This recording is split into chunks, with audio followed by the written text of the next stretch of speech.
E aí, gente, bem-vindos a mais um vídeo de resolução das provas do SIS. Dessa vez a gente vai resolver a prova do SIS 1 de 2013. Vamos começar aqui pela questão 45. Ela fala o seguinte: o anel superior da Arena da Amazônia tem capacidade para 23.040 torcedores. Bom, então vamos anotar isso. 23.040 torcedores, beleza? Foi o que ele falou aqui. Torcedores. E conta com 18 saídas iguais. 18 saídas. Daqui é as nossas informações, beleza? Então, dei aqui. A FIFA exige que, em casos de emergência, os estádios sejam evacuados em, no máximo, 8 minutos. Ou seja, ele dá um tempo aqui de 8 minutos.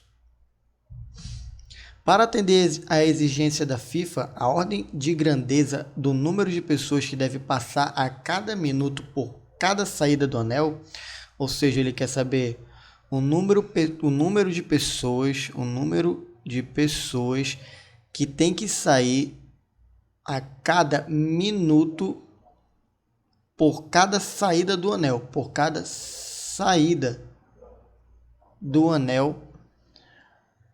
superior da Arena da Amazônia é de no mínimo, então ele quer saber a ordem de grandeza disso daqui, beleza? Qual é a ordem de grandeza? Ordem de grandeza. Então vamos lá. A gente tem 23.040 torcedores que tem que sair do estádio durante 8 minutos. É o que ele está pedindo aqui, número de pessoas por minuto. Então vamos fazer essa divisão, né? Vamos lá, 23.040 torcedores dividido por um tempo de 8 minutos. Isso daqui vai dar exatamente 2.880 torcedores por minuto. Aí ele fala que tem que ser por saída, ou seja, esses 2.880 torcedores por minuto tem que sair por 18 saídas. Tem 18 saídas para sair. Então, vamos lá, vai ser 2.880 torcedores por minuto. Tem que sair por 18 saídas.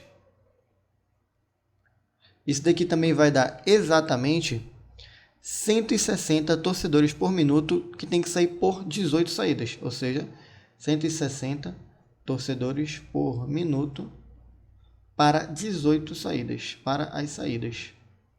Beleza? Só que ele pediu a ordem de grandeza. Aí eu vou ter que transformar isso daqui para que eu extraia a ordem de grandeza daqui. Daqui é a mesma coisa, 160 é a mesma coisa que 1,6 vezes 10 ao quadrado. Então a ordem de grandeza dele é 10 ao quadrado. Vamos lá, tem essa alternativa? Alternativa D. Então, vou tirar o zoom aqui para vocês verem a questão toda. Então, pause aí para você copiar. E próxima questão, questão 46. Questão 46, ela fala o seguinte: uma lancha partiu de Manaus com destino a Parintins, distante 445 km, com previsão de realizar o percurso em 7,5 horas, 7 horas e meia. Decorridas 3 horas e meia, a lancha precisou parar em Itacoatiara, distante 200 km de Manaus, e ali permaneceu por meia hora, 0,5 horas. Para chegar a Parintins, no tempo previsto, a lancha precisou desenvolver no trecho resultante do percurso uma velocidade média em km por hora. Bom, então essa questão aqui é bem fácil, né? Primeiramente, ele quer a velocidade média, e a gente sabe que a velocidade média é dada pela razão do espaço pelo tempo. E tudo foi fornecido aqui para a gente. O espaço inicial foi de 445 quilômetros menos 200 quilômetros dividido pelo tempo que ele queria realizar aquele percurso, menos o tempo que ele demorou para chegar até lá, ou seja, 3,5 mais meio, ou seja, 4. Isso daqui vai ser a mesma coisa que 70 km por hora. Alternativa D, da questão 46.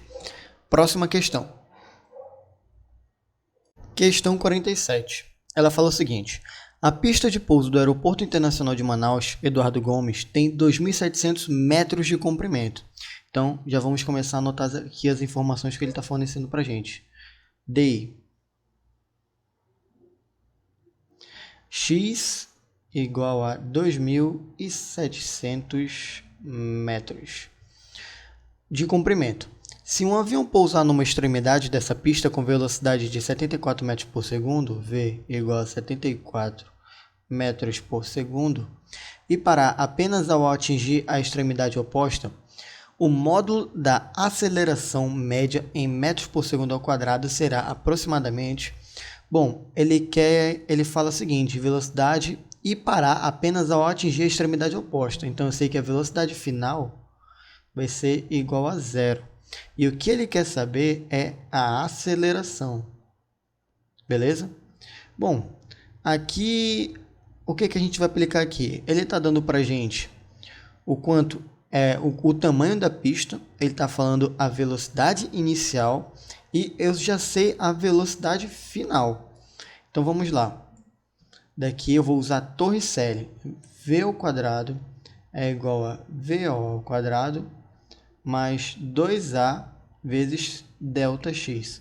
Como ele quer aceleração, eu vou botar em evidência a aceleração. Aqui, ó. É igual a V ao quadrado menos V0 ao quadrado sobre 2 vezes o ΔX. Agora, só substituir os valores. A é igual a 0 ao quadrado menos 74 metros por segundo ao quadrado, dividido por 2 vezes 2.700 metros. 2.700 metros. Como ele está... Aqui ele fala, ao atingir a extremidade de polo, o módulo da sua aceleração média será aproximadamente... Ele vai estar freando o módulo da aceleração. A aceleração vai ser negativa, mas como ele pede o módulo, não importa. Aqui vai ser 1,01 metros por segundo ao quadrado, menos. Como ele quer um módulo, aqui a gente vai ter que... Vai ser a alternativa A. O módulo, a gente deixa positivo somente. Então, essa foi a questão 47 do SIS1 de 2013. Próxima questão. Questão 48.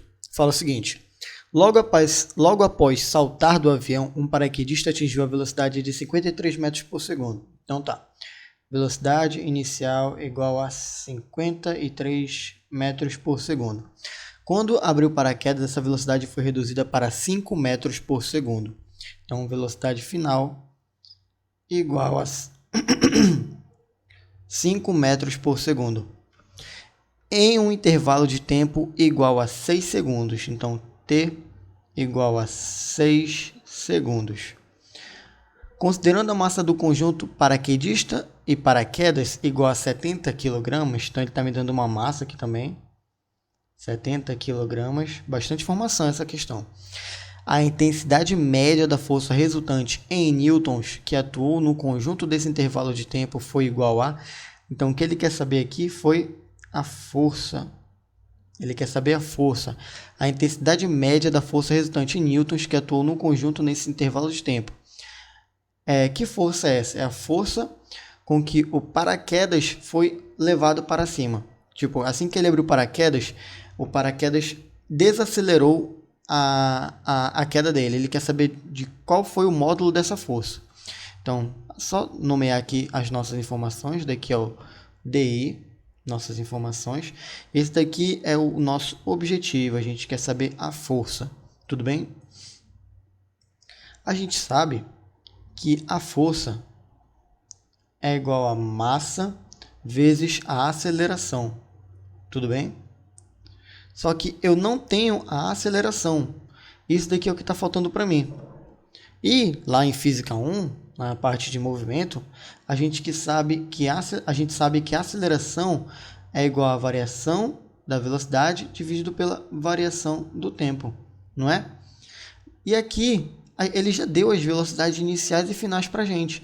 Ele falou que a velocidade final era 5 metros por segundo e a velocidade inicial era 53 metros por segundo. A gente vai calcular essa variação e dividir pelo tempo.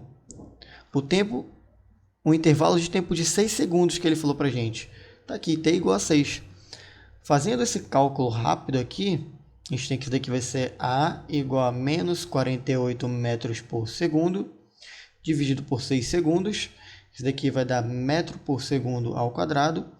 48 dividido por 6 dá menos 8 metros por segundo ao quadrado, não é? Então, acabou a questão praticamente. A gente já tem a massa e a gente já tem a aceleração. Agora é só substituir. A gente tem que F é igual a m vezes A. Então, F é igual a 70 kg vezes 8 metros por segundo ao quadrado. Eu coloquei o módulo aqui, né, porque não aparece nenhum valor negativo. Então, vamos lá.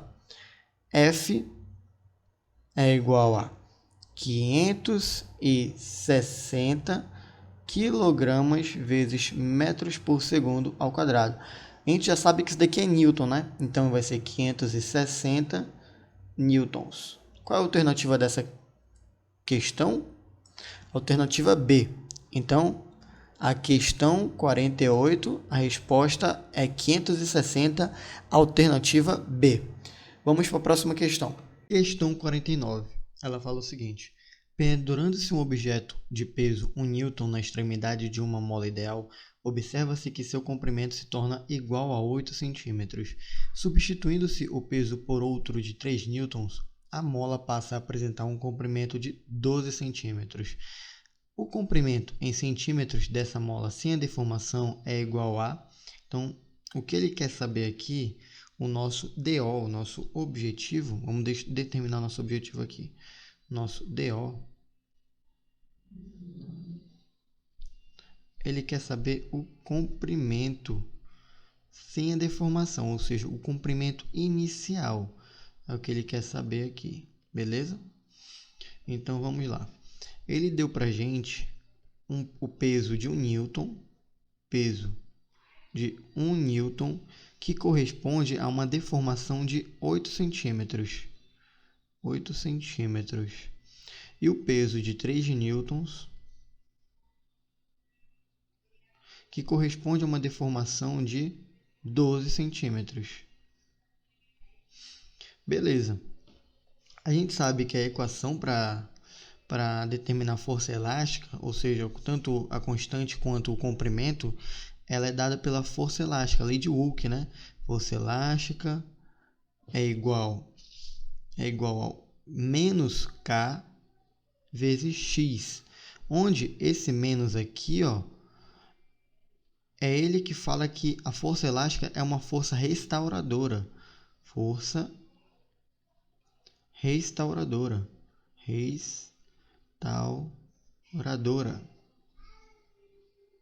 Ela é uma força restauradora. K, a gente já sabe que é a constante elástica da mola. E X é a distensão da mola. Ó, beleza, ele quer saber o comprimento. Muito fácil, professor. Ele deu o peso aqui, ele me deu a força aqui, ele me deu a distensão aqui. Eu só acho a constante elástica e depois eu calculo para a distensão inicial. Só que aí é o problema. Quando eu vou calcular a constante elástica para essas duas deformações da mesma mola, eu acho constantes elásticas diferentes. Mas isso não faz sentido, né? Já que se trata da mesma mola. Aí, para a gente achar a constante elástica dessa mola, a gente tem que fazer um gráficozinho que a gente aprende na escola. Ou seja, o gráfico da lei de Hooke. Como é que é esse gráfico? Aqui, dois eixos, não é? O eixo Y, que no caso vai ser o eixo da nossa força elástica, é a força elástica pela distensão da mola, pelo nosso X. Por X aqui. Vamos lá. Por X. Aqui está o X. E aqui está a força elástica. Aqui a gente tem que a força elástica de de 1 newton, força elástica de 1 newton, corresponde a uma deformação de 8 centímetros. E a força elástica de 3 newtons corresponde a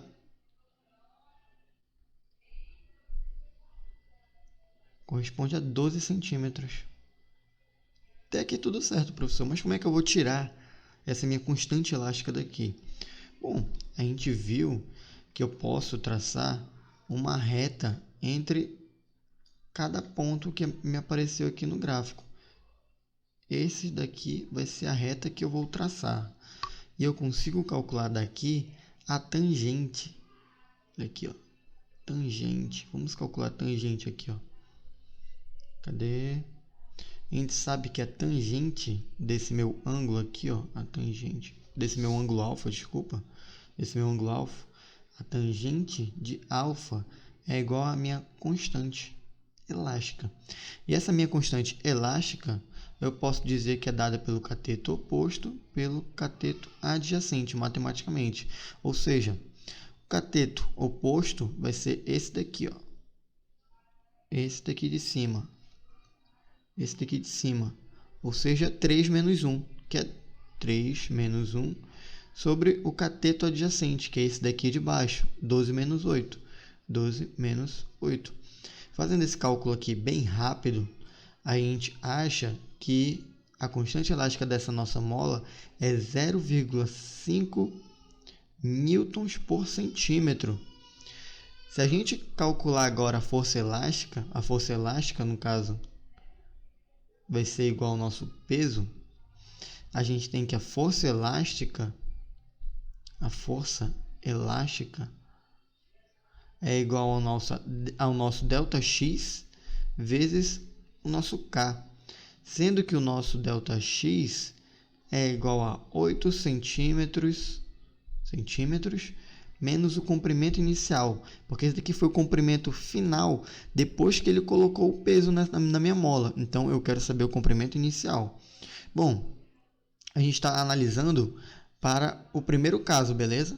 Analisando para o primeiro caso, 1 newton corresponde a uma distensão de 8 centímetros.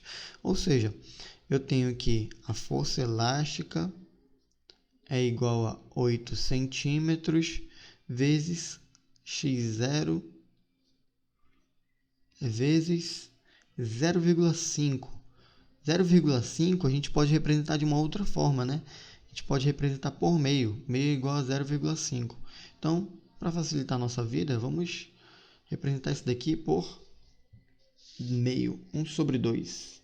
Fração não. Como fração, né? Vamos representar como fração. Aqui vai ficar 1 sobre 2. Aí, fazendo a distributiva, né?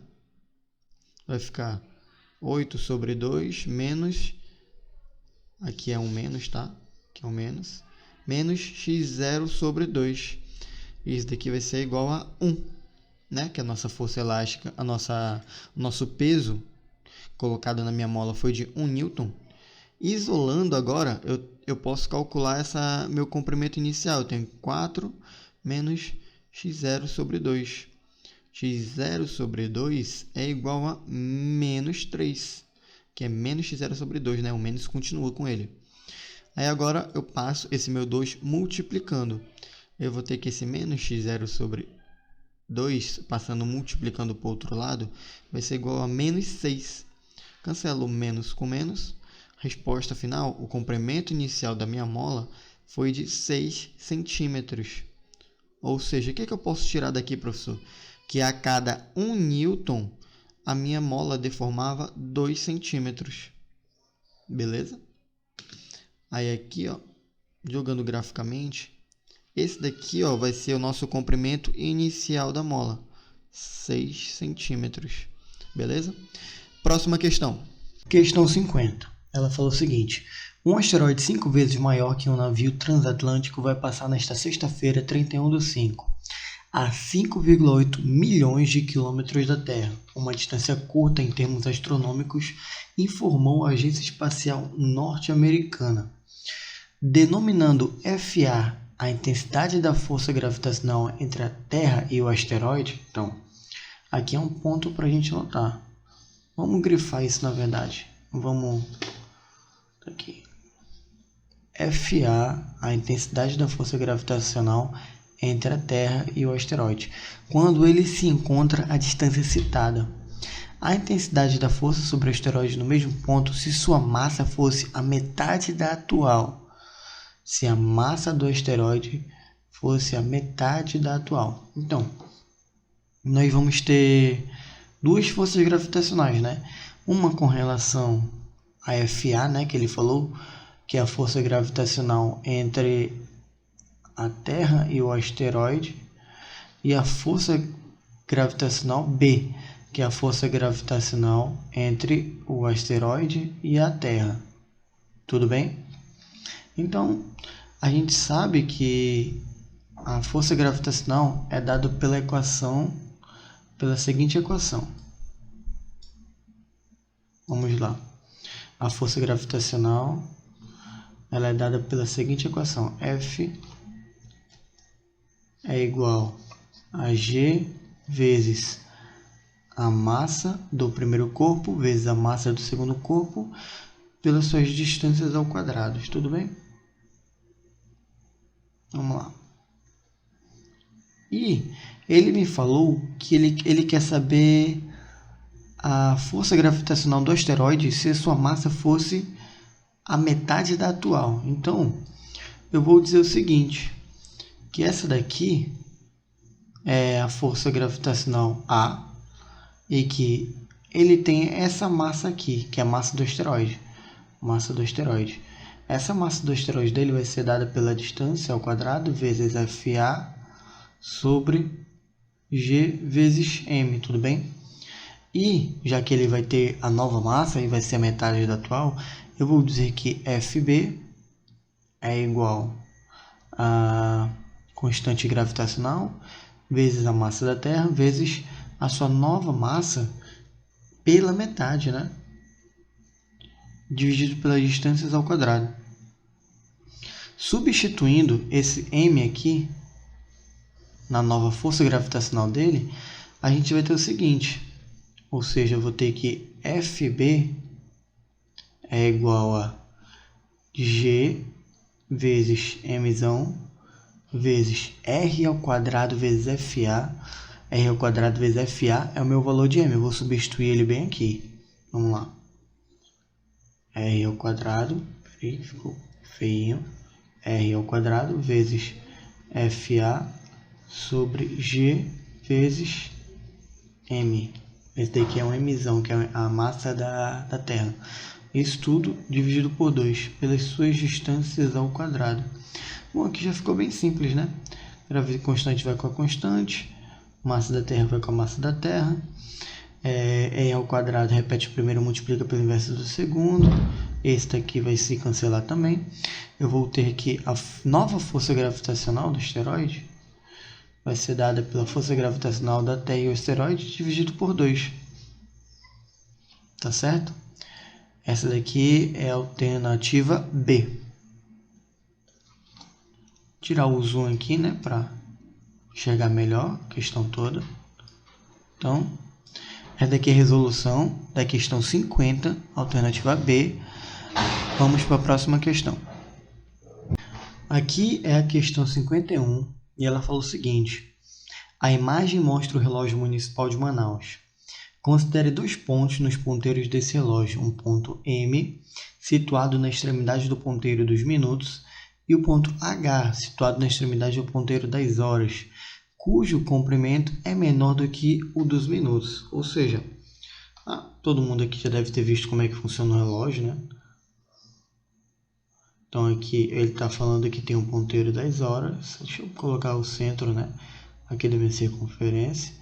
Ele está falando que a gente tem um ponteiro M, um ponteiro dos minutos. Todo mundo sabe que o ponteiro dos minutos é maior do que o ponteiro das horas. O ponteiro das horas aqui eu vou colocar como sendo vermelho, né? Tá aqui, vermelho, ou seja, 6 horas aqui, né? E ele pede o seguinte aqui, ó. Com relação às velocidades escalares e angulares desses pontos, é correto afirmar aqui Ou seja, ele está querendo o quê? A velocidade escalar, que a gente denota com uma letra V, e a velocidade angular. Essa questão aqui, se você tem uma concepção assim, tipo de como funciona um relógio, você vai saber que essas duas velocidades aqui, elas vão ser maiores para o ponteiro de minutos. Ou seja, concorda comigo que o ponteiro de minutos, ele vai completar ele vai completar uma volta, né? Mais rápido do que o ponteiro das horas. Por quê? A gente tem que uma volta, primeiramente, uma volta corresponde a 360 graus, certo? Que é a mesma coisa que 2π rad. Tudo bem até aí? E a gente sabe que minutos, não é? Minutos é composto por uma hora, certo? Ou seja, uma hora tem 60 minutos, tudo bem? E quantos minutos tem uma hora? 60 também. Então 60 minutos é a mesma coisa que 3.600 segundos. Concorda comigo que para o ponteiro da hora se mexer, o meu ponteiro do minuto vai ter que completar um ciclo? Eu posso calcular quanto vai ser essa velocidade angular dele. Eu sei que, primeiramente, que a velocidade angular ela é dada pela variação, ou seja, a variação do meu espaço angular, certo? Que eu sei a variação do espaço angular aqui, dividido pelo tempo que ele demorou para realizar isso. Ou seja, aqui eu sei que é 2π dividido por t. Isso daqui eu posso escrever de uma outra forma também, né? Caso você queira. É a mesma coisa que 2π vezes a frequência. Eu sei também que a velocidade angular para o ponteiro dos minutos é a mesma coisa que 2π sobre uma hora. Ou seja, isso daqui é a mesma coisa que 2π sobre h vezes rad. 2π rad hora. Tudo bem? Se eu calcular isso para o ponteiro das horas, eu tenho que para o ponteiro dos minutos, ele vai demorar uma hora para completar uma volta. Quanto tempo demora para o ponteiro das horas completar uma única volta? A gente sabe que é 12 horas, intuitivamente, não é? Intuitivamente eu sei que, deixa eu botar de outra cor aqui, verde aqui, o ponteiro das horas é a mesma coisa que 2π sobre 12 horas. Isso daqui vai ser igual a π rad, ou simplifico, né, por 2 em cima e 2 embaixo, vai ficar... Opa, é hora, desculpa. π sobre 6 rad hora, ou seja, as velocidades escalares e angulares são ambas maiores para o ponteiro m. Essa questão aqui você mataria pelo menos tendo conhecimento básico de relógio, não precisaria nenhum cálculo. Tudo bem? Deixa eu ajeitar aqui. Essa é a questão 51, alternativa A. Questão 52. Ela fala o seguinte: o remador amazonense Ailson Heráclito da Silva, cuja massa é de aproximadamente 72 kg. Então vamos anotar aqui, né? A massa do remador, né? Começar a anotar o nosso DI. 72 kg. DI aqui. Opa. Compete na categoria Single Skiff, com um barco cuja massa é de 14 kg. Então, massa do barco é igual a 14 kg. Sendo a massa específica da água igual a 1000 kg por metro cúbico. Então, massa específica da água igual a 1000 kg por metro cúbico. É correto afirmar que Ailson está sentado no seu barco e em repouso na superfície da água. O volume do barco em metros cúbicos que fica submerso é igual a... Bom, essa questão aqui é uma questão bem simples. Afinal, a única coisa que ele está pedindo aqui é o volume deslocado pelo corpo, né? Então, eu sei que o empuxo é igual ao peso, correto? Aí, o empuxo vai ser igual a mg. Na verdade, eu sei que peso é igual a mg. E sei que o meu empuxo vai ser igual a dvg. Como ele quer saber o volume, eu vou igualar esses dois aqui, né? Eu vou falar que mg é igual a d vezes v vezes g. É a mesma coisa que eu falar, cancela esses dois aqui, são iguais, né? Volume é igual a massa sobre a densidade. Então, o que eu precisava saber aqui, afinal das contas, era só a equação do volume. E eu substituía as massas aqui, né? Mas uma coisa que a gente tem que se atentar, né?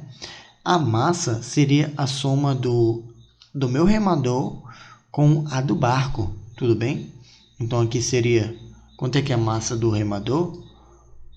Do Ailson é de 72 kg mais a massa do barco. Então vai ficar 72 mais 14 sobre 1000. Aí que é quilogramas, não é? Quilogramas por metro cúbico.